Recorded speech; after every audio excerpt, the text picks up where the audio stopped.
of course, I'm expecting you to have all seen Paddy's fights in the UFC. I'm going to show you a couple of clips from his Cage Warriors career. So this first one was Cage Warriors 122 against David Martinez. It's a good demonstration of exactly what I'm talking about.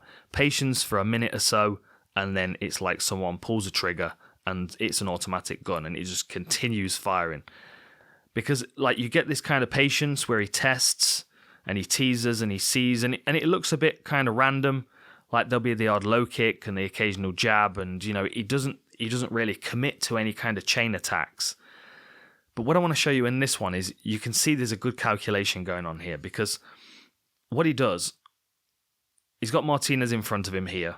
He's gonna step his back foot forward to his front foot, and he's gonna pick up his lead leg. And he's going to do like what I call a high knee slide. It's something that I use quite a lot in Taekwondo, like a hop side kick. You'll see it in Muay Thai, like a hop teep. It's good for stabbing with the front leg, but covering a bit of distance at the same time. Paddy moves this back leg to the front leg. He's going to lift his lead leg up, and he's going to hop forward off his back foot. So you can see the step, the front leg comes up. Now, if he extends that here, he's going to fall short of his opponent. But because he's now going to readjust this foot, he's going to reach him. And it's just going to poke him in the midsection. It's not enough to stop the fight. It's not enough to drop him to the canvas or whatever. But it's enough to get him to register that he's been jabbed in the stomach with his toes. And what you'll also notice from Martinez is that he sweeps with this lead hand.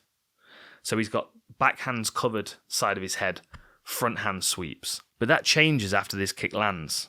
Because, again, it wasn't hugely impactful, but it was enough to change Martinez's posture. So as the kick comes in, stabs him in the midsection, just pokes his big toe in his belly button. The lead hand sweeps, but the rear hand stays high. But then watch what the rear hand does. Now it drops, and it drops to his midsection because it's hurting. And it's a very subtle change, but that hand now stays there. Now it's not at the side of his head where the target that Paddy's moving on to next is. He's jabbed him in the stomach, he's damaged him. He's dropped his rear hand, but he knows his lead hand is also going to sweep. Now, whether this is a conscious read or a subconscious read, I don't know. This is how targets are exposed and combinations are pieced together. I would consider this as a combination because the one attack relates to the next. Although there's a gap in between, the intention is to chain one to the next. We go jab to the midsection. Martinez drops his rear hand and it stays dropped. And Paddy's going to back him up to the fence. We're going to see the same footwork again. Camera angle change here. There's the footwork. Back foot moves to the front foot. Lead leg lifts up. But look where Martinez is. Backhand is down. Lead hand is ready to sweep away to cover that jab to the midsection. But this time the hand is not covering the head because the elbows drop to cover the midsection. And that's why this foot smacks him on the side of the face. And it's not one shot and he's unconscious. It's one shot, then starts the chain of attack for the rest to follow. Step up, stings him with the shot, and then swarms him because this is Paddy's style. Now you're doomed. Now he's on your case, and he's going to run, flying knee. He's going to maintain some space. He's very good at reading targets. But then often this happens, and you'll have seen this in was it in the Vargas fight? I think this happened in the Kazula Vargas fight again. He uses this a lot because often when he's swarming someone, he gives double underhooks. People come in, they grab his body, and they run in and they start to try and take him down, which is most likely what Leavitt's going to do if he's under this kind of pressure. So the body lock is grabbed by Martinez, who's running forward, trying to get control of him, and then you see the footwork of Paddy. Left foot back, right foot replace, his hips are turning out, and he throws his leg across the center line. But the momentum's not really working for him. He's going to reset his feet one more time. Hang on a minute. There we go. There's the better one. The right leg goes across the midsection, and then he's pulling. And you can see he's got this overhook here. He's also put a bar across his opponent's thighs. So there's nothing to stop him going straight forward now. Because he's already committed to this body lock. He's already driven the momentum forward. So Paddy's going to keep that momentum going and he's going to redirect it over his hip. And at this point here, his opponent's loaded onto his hip. You'll see him in a second. His feet are going to be off the floor because Paddy's going to drive his hips up. And now his legs are off the floor. And you can see him pivoting over that point on Paddy's hip. He's rolling over that onto the floor. Beautiful. And then as he lands, and this is the benefit in these chaotic flows, much like we saw with Jack Hermansson getting David Branch spinning. There's a chaotic moment where for a second, as his opponent resets his base and turns back to flat, Paddy goes straight over with his knee and takes mount. So there's not a moment to breathe here. Now he's attacking again. You're going to get some ground and pound. He's going to try and scramble because he feels like he should, because he's been taken down. He's been, launched through the air.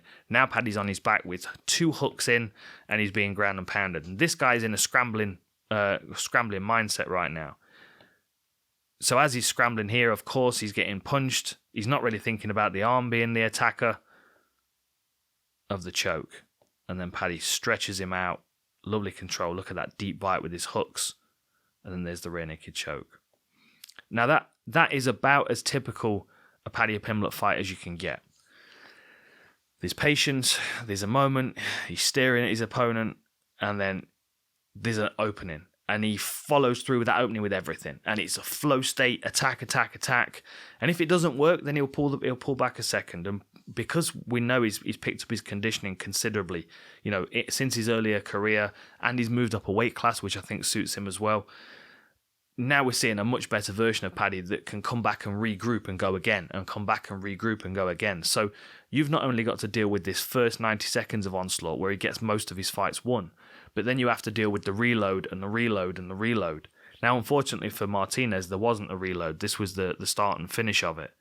But as the opponents get better, of course, we will see more of those challenges for him. But with the conditioning on the rise and with his confidence, as well as him constantly adding to his skills, I'm excited. These are the kind of fighters that are really fun to watch because they allow the fight to flow. They don't try and hold and control it and slow it down. And, that can become quite stagnant sometimes. It's one thing that you can always be assured of with Paddy Pimblett's fights. If they're stagnant, it's nothing to do with him. it will always be his opponent trying to slow it down because he likes that chaos. He likes the high energy atmospheres. It was the same when he was walking out as he is when he's fighting. This is where you see that hip launch. You can see the reset of the feet there and the chop into the lead knee. And then pulls him over. Really nice work. And you can imagine how much that slam feels good as well.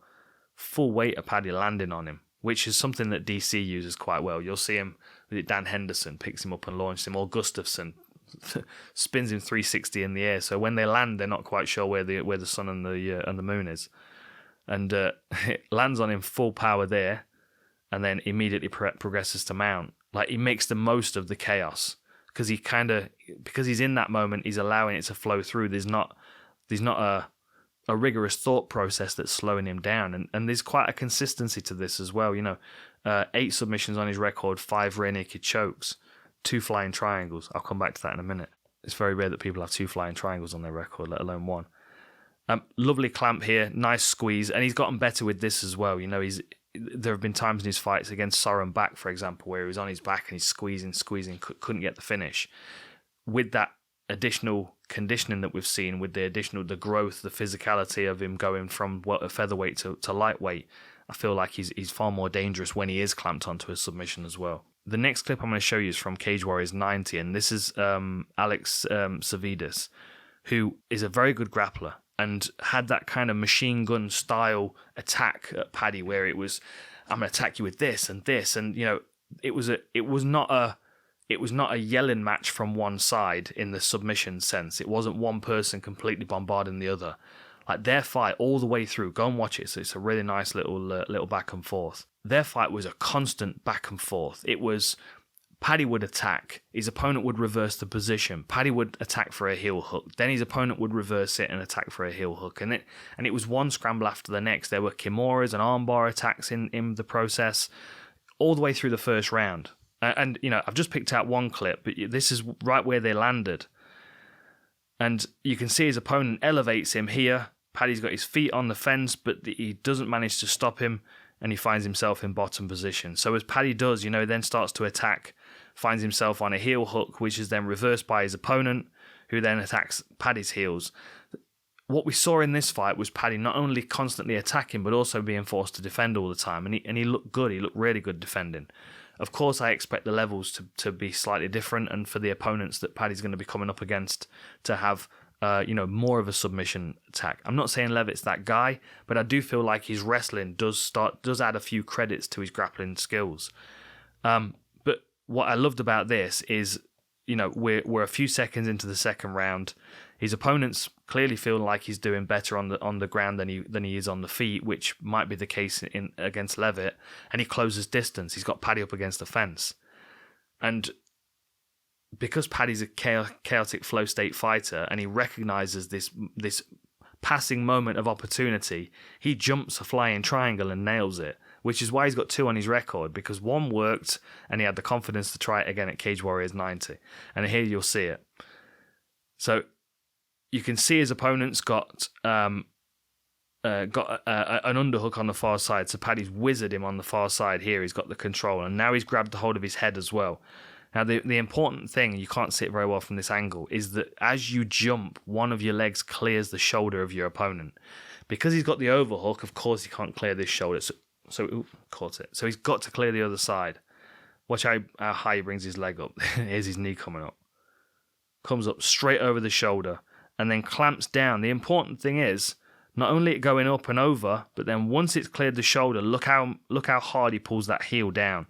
He's trying to close that distance between the two, between his knee and his heel, just like Jack Hermansson against David Branch, which is in the other war room that you can check out. Closes that distance down real quick.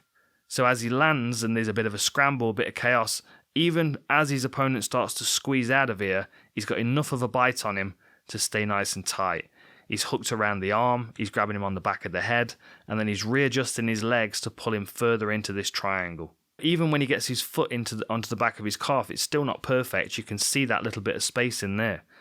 But he manages to pull it together, and as his opponent's trying to defend, he cuts the angle, and then his opponent leaves his arm behind, and that becomes the main focus of this. But, he had the triangle as well.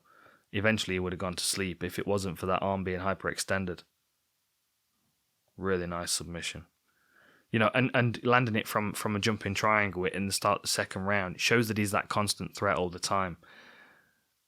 I do feel like that might be a real handful for Jordan Leavitt. I feel like Leavitt, that's why he may feel like he's being forced to use his wrestling to try and control the fight and slow it down a bit. Because Paddy is going to feel like a big, strong, explosive individual who's difficult to predict. If it hits the floor, whether Leavitt's on top or bottom, same as Paddy, they're both going to be attacking, which means that those ground exchanges will be ferocious. But that does bring the fight far more towards a 50-50 standpoint, whereas if Paddy's able to keep it on the feet, I feel like he might be able to to dominate this fight with his striking and with his power. Bit chaotic, as I said. It's not like he won't get hit some, but he wins in those striking exchanges based on his physicality and his reach and height.